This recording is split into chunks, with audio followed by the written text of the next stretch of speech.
Hello everyone, I am Dr. Shyam Mehra, DM Interventional Cardiologist practicing at the Chandrapur Maharashtra. आज एक बहुत ही important topic आज डिस्कस करने वाले हैं, that is called heart attack. Heart attack medical term में we call it as a myocardial infarction. So will see and learn what is heart attack, what is myocardial infarction, how and why it happen, ये कैसे क्यों होता है, इसके कारण क्या है और इसके सिम्टम्स और साइन क्या है। अगर किसी व्यक्ति या पर्सन को ये सिम्टम्स और साइंस दिखते हैं तो उन्हें क्या करना चाहिए। So we start with first the heart attack. Why it is called heart attack, इन्हें हार्ट अटैक क्यों कहते हैं। First of all we should know कि हार्ट क्या है। हार्ट एक ऐसा मस्कुलर ऑर्गन है जो कि अपने सारे बॉडी के ऑर्गन्स को ब्लड सप्लाई पहुंचाता है। So it will fulfil all the requirement of every organ like kidney, brain और everything. It's the heart is the organ which providing the blood to the each and every organs.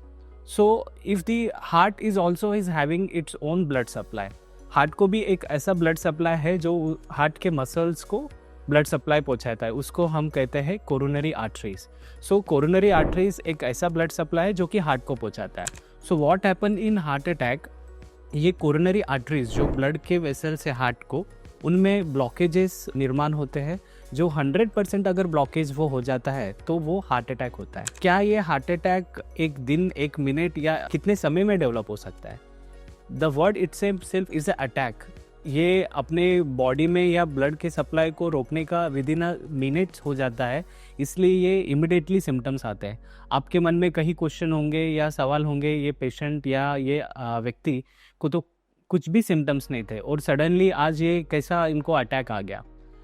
Heart के blood vessel के अंदर यानी coronary artery disease, उसके अंदर blockage होने की प्रक्रिया काफ़ी पहले दिनों से स्टार्ट हो जाती है। It start from way long, around it takes 10 to 15 or 20 years back that blood vessels start depositing cholesterol. Blood vessel के अंदर कोलेस्ट्रॉल का लिपिड प्लाक का डिपोजिशन बहुत पहले से स्टार्ट हो जाता है और सडनली एक वक्त ऐसा आता है जो कोलेस्ट्रॉल के ऊपर का पर्दा यानी मेम्ब्रेन वो रप्चर हो जाता है और सडनली वहाँ पे ब्लड क्लॉट बन जाता है। और ये ब्लड क्लॉट जो होता है ये विद इन अ सेकेंड और विद इन अ मिनट्स बन जाता है, जो कि ब्लॉकेज उनका 60, 70, 80% होगा।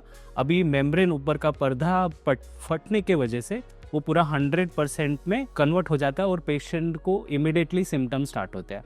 जैसे ही ये ब्लॉकेज 100% होता है, ब्लड सप्लाई हार्ट के मसल्स को बंद हो जाता है, जिसकी वजह से हार्ट का मसल डैमेज होता है और पेशेंट को इमिडिएटली सिम्टम्स आते हैं। सो इसका कारण क्या है, क्यों हार्ट अटैक यानी 100% ब्लॉक हो रहा है या क्यों ब्लड वेसल्स में ब्लॉकेजेस प्रोड्यूस हो रहे हैं। इसके कई कारण हैं, जैसे कि कुछ कारण ऐसे हैं कि दैट वी कैन मॉडिफाई, मतलब मॉडिफाइबल रिस्क फैक्टर।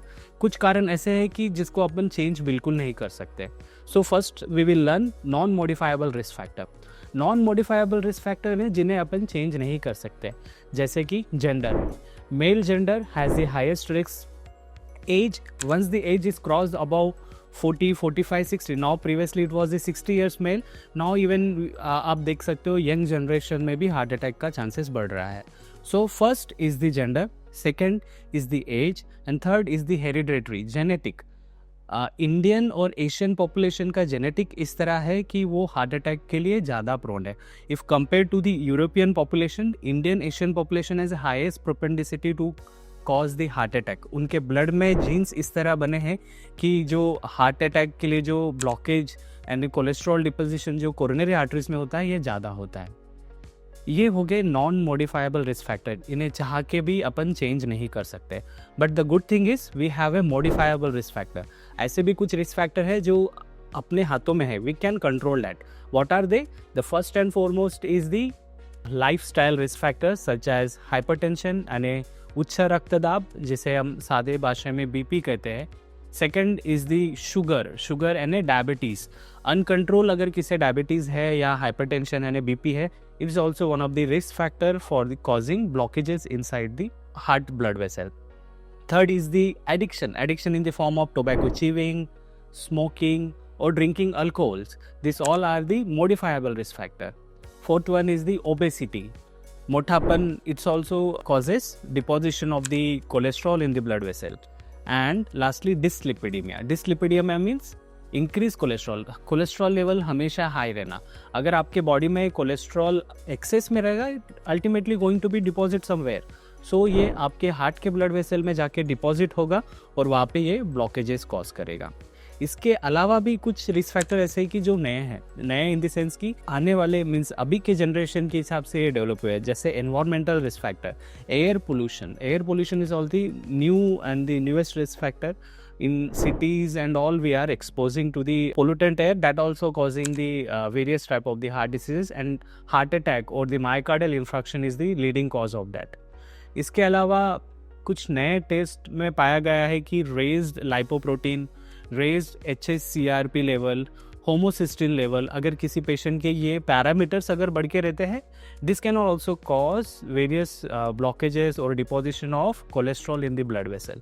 सो एक बार ये ब्लड वेसल में ये ब्लॉकेजेस डिपॉजिट हो जाते हैं, कोलेस्ट्रॉल डिपॉजिट हो जाते हैं, इसको डिपॉजिट होने में काफ़ी दिन लगते हैं, it takes around 10 to 15 years.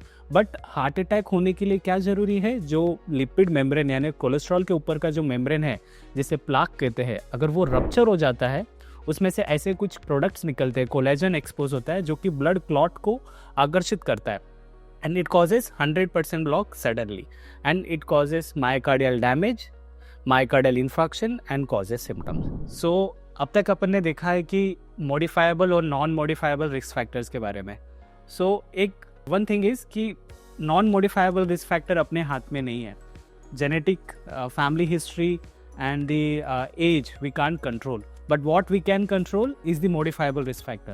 So I will say control your blood pressure, control your diabetes, keep watch on your weight, और अगर आपको कोलेस्ट्रॉल लेवल हाई है, consult your nearest cardiologist and treat the cholesterol whatever if you are facing. And one thing to remember is कि high cholesterol का treatment always medicine से नहीं होता, it's a lifestyle disorder. If you take medicine, it will reduce your cholesterol level. But what important thing is you should change your lifestyle. Why the cholesterol is increasing in your blood? Because your intake is high, your calorie burn is very less. That's why your cholesterol is very high. So इसलिए take healthy diet, do exercise daily, and quit all the risk factor like smoking, chewing tobacco, and eating unhealthy junk food. So by doing this thing, we can put a break on the modifiable risk factor. And by this way you can prevent the clogging of your blood vessel which supply blood to your heart. So thank you for listening to this video, and please subscribe to my channel for more interesting video in the coming days. Thank you very much.